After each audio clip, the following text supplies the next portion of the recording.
This is the plaintiff, Pamela Parker. She says the defendants are her neighbors, and the woman's son scratched her car with a rock. The defendants refused to reimburse her for her damages, and she's here suing for the $200 she says she's owed.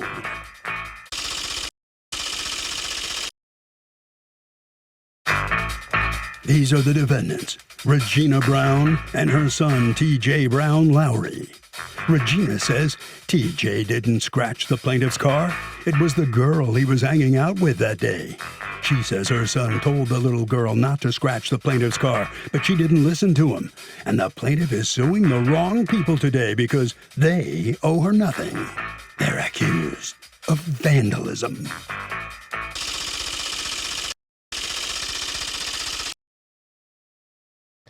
All parties, please raise your right hands. Welcome back to the People's Court. Next case on the docket, the plaintiff says that the defendant's kid scratched her car with a rock and she wants the money back now to get it fixed. But the defendant says her son didn't scratch anyone's car and owes her nasty neighbor Zip. It's the case of scratch and sue. Thank you, Douglas. You're welcome. Okay, Ms. Parker, you are suing Ms. Brown and T.J. Brown, her son, for $200 that you say they owe you and have not paid. Tell me what happened here. Your Honor, on October 29th, sometime during the evening, my car was vandalized. It wasn't discovered until the morning of October 30th. My witness went outside to go to his vehicle to do whatever it was he was doing. And when he came back, he made me aware that damage had been done to my vehicle. And what was the damage that had been done? Well, the curly cues had been scratched across the hood of my car, cutting into the paint of the car. Now, previous to this, there had been times when the children running and playing through there had taken their fingers, written in the dust on the car. I didn't know who did it, couldn't accuse anyone of what had been done. This time, their names were put on the car. What were the names that were on your vehicle? The lady across the walkway from me, her daughter's name was on there, and the defendant's son's name was on my car. Okay, and what was the daughter's name and what was the defendant's son's name? What were the names that were on the vehicle? Anaya and Tejan. Okay, so what did you do? I went and knocked on the doors, first the parent, number 3, and got the adult there to come out and see what happened to the car. They attempted to see if the scratches could be buffed out, and in the process, they erased the children's names.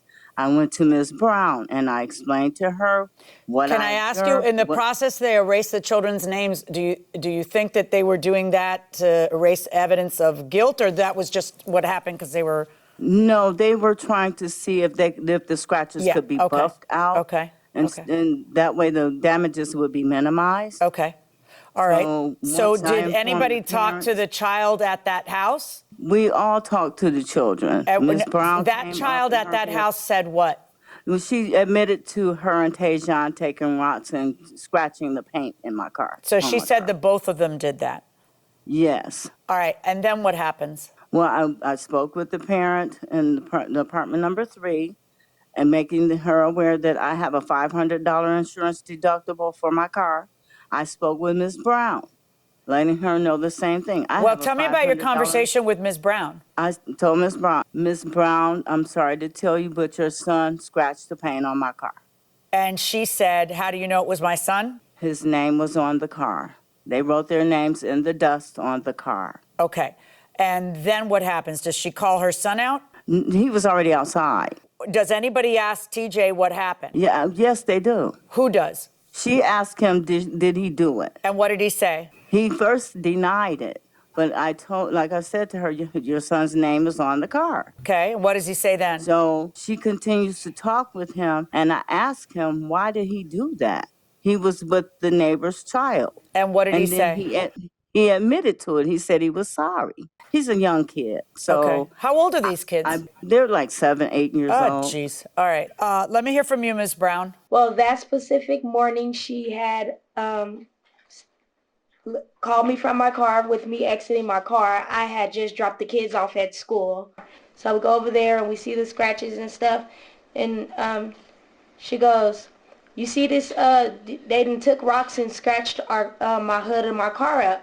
And the little girl was still there. So she said, no, I didn't scratch it with no rock. I used my hands.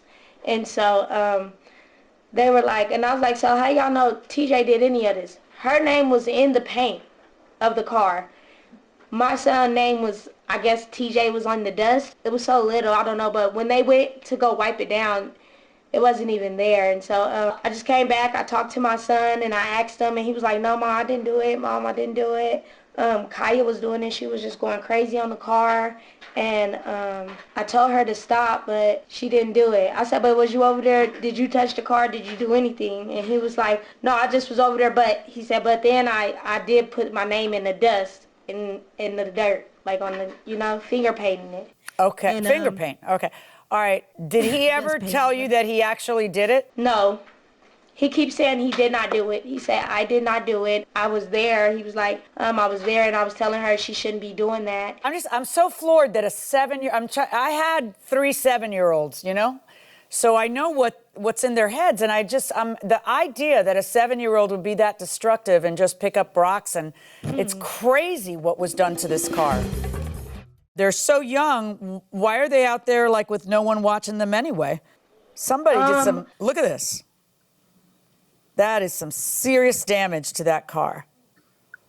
All right, so does she ever talk to your son? Yeah, she did. I actually took him over there to talk with her. And what did he say to her? He said that he didn't do it. He said he didn't do it. He said the girl did it. How old is your son? My son is 8. Oy. All right, can I talk to your son? Yes, ma'am. Tajon, you're on. Hi, TJ. Hi. How old are you, sweetie? 8. Do you know the difference between a lie and the truth? Yes. So are you going to tell me the truth when we talk now? Yes. All right, TJ. So what happened that day with the car? I told Kaya after I wrote my name, I said I think this was a bad idea. And I told her I think we should stop and get away. But before you told her I think we should stop and get away, what had happened? What had you guys done? I just wrote my name in the dust, and then Kaya just started scratching it. And what did she scratch the car with? Her nails. I don't think that damage could be done with nails. I'm looking at it, and it looks like there had to have been something in her hands because it's a lot of scratches. I don't think nails would do that. If I scratched my car, I wouldn't be able to do that. Did she have a rock in her hands? No. Did you? No. Okay. Can I just tell you something, TJ? Stay away from people's stuff. Can you imagine if other kids were doing something to your mom's car? How it would upset your mom? Yes. Right. So think of everybody as your mom. Okay? So try to treat them nicely and don't mess with their stuff in any way. Okay, go ahead and bring your mother back. By the way, how much was the total damage to the car? Like the repair took what? The total repair cost was $653. So, Ms. Brown, here's my question to you. What am I looking at here? Do you recall signing this? Yes. Okay. So this is a document where she acknowledges receiving $50 from you for the damage and that the balance due is $200, correct? Okay, yes. And you signed that. So why now are you refusing to pay the $200? The other family paid the $250, their half, correct, Ms. That's Parker? correct. All right. So why now, if you signed this document and you guys settled it between the two of you, are you refusing to pay the $200? The only reason why I paid it for the $50 up front, and I told her, like, I'm not sure about anything else, is because the landlord sent us a letter and said if we don't, at least speak with her and discuss the matter with her, then we can get our lease terminated. So I was telling her, like, well, if he's saying he didn't do it, then why are you still, pushing it forward? And she's just like, well, he needs to pick his friends better and he needs to do this and that. But we did. We came to agreement where... Well, if you came to an agreement, why didn't you stick up your part of the agreement? What changed? The agreement was that he was going to help clean up in the mornings. And I was like, that's fine. I'll have him do that. And then she's like, well, I'll still need the money.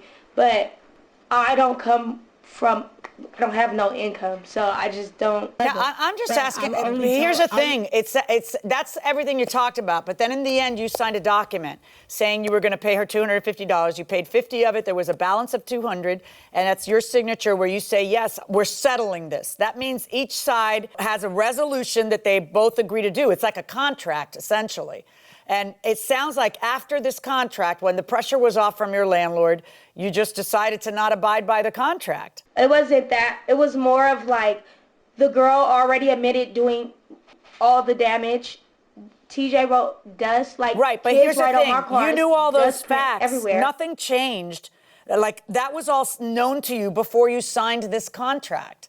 You didn't sign the contract before knowing facts. The paperwork she gave me after I gave her the money for the body shop, it says more than just the hood was done. And so I'm looking over the paper and it says like everything, a tailor, a tailpipe, or all kind of other stuff was done.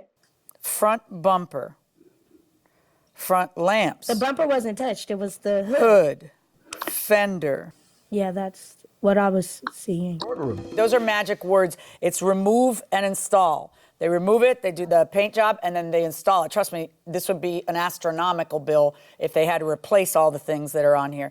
When they actually charge for a new front bumper and all that, you would see both the parts and the labor in here. This is just that they took out the bumper because they're not going to paint around the bumper. It's not like, they have to remove the bumper in order to paint it right. And it's not that there's anything else charged here. Ms. Brown, based on the contract that you signed, you can't just then wiggle out of it later because you can't afford it. You got to pay it. That's like a settlement, an out-of-court settlement that you agreed on.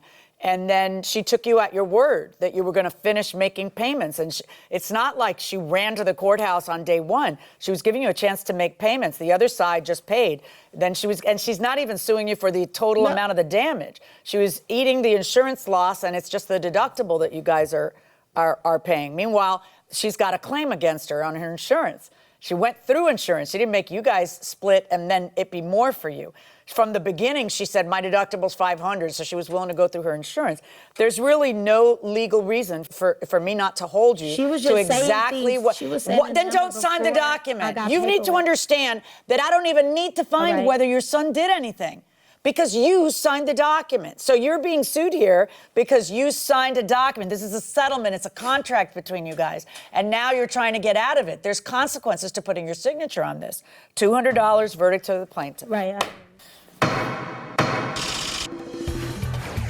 So the plaintiff is going to get $200 from the defendant. Ms. Brown, you understand what the judge told you? That had you not signed that document, it'd be a different situation, but you signed it. That signature, so now you're on the hook for it. It weighs a lot on anything, so I get it. But I was being forced by my manager to make moves that I didn't even have. I went to go cash a utility check just to even give her that. It's Christmas time. I didn't have it. Look, I understand. Christmas time, you needed all the cash you had. It's tough. You were in a tough spot. You're on the hook for $200 to the plaintiff. I'm sorry. Ms. Parker, do you feel sorry for her in any way? She's convinced her son didn't do it. I tried to work things out with her, asking her to give what she could, but in looking at this situation, her son wrote his name on my car. So just take responsibility and try to work with your neighbors. That's all I'm trying to do is work with her. All righty. Well, no one can argue with you. I mean, you're in the right. No question about that. So you prevail, and you're going to get $200 from the defendant. Doug, this is a case where there is a settlement. And when there's a settlement, even if you could go back into court and prove the other guy did it, you get one bite of the apple. There was a settlement. You can't relitigate. Have you ever dismissed a case because the litigants were unruly in the courtroom? Judges have a few tools at their disposal to control their courtrooms and control their docket and make sure everything flows smoothly. But to just dismiss a case outright would be an extreme measure, and you'd probably get reversed for that. Would you agree? Yeah, and plus, which of the litigants? That would only hurt the plaintiff. In most cases, unless it's two parties fighting over a pot of money that the county sheriff sees, then they both want it, and I guess you could dismiss their action, and then they both lose. But you're probably going to get reversed. The remedy when people are fighting Going at it in the courtroom, jawing at each other after you've told them to shut up would be either contempt sanctions, maybe you would strike the pleadings of one party, do some damage to their lawsuit as a consequence of it, I suppose. What do you think? I think that's right. And, they tell you when you become a judge, they train us that you never want to lose control over a courtroom. You never want to hold anybody in contempt. You should try to graduate from your career, retire from your career without ever having held anybody in contempt, which is a great aspirational it's a great aspirational thing, but if the threat of contempt is not there, that's one of the things Unless you follow through. I love everything about doing my job, except for that I lost my contempt powers. That was very hard to get over. But yeah, that's so. You want to have control without having to use contempt, but if you have to use contempt, that's a very powerful tool to get people to behave.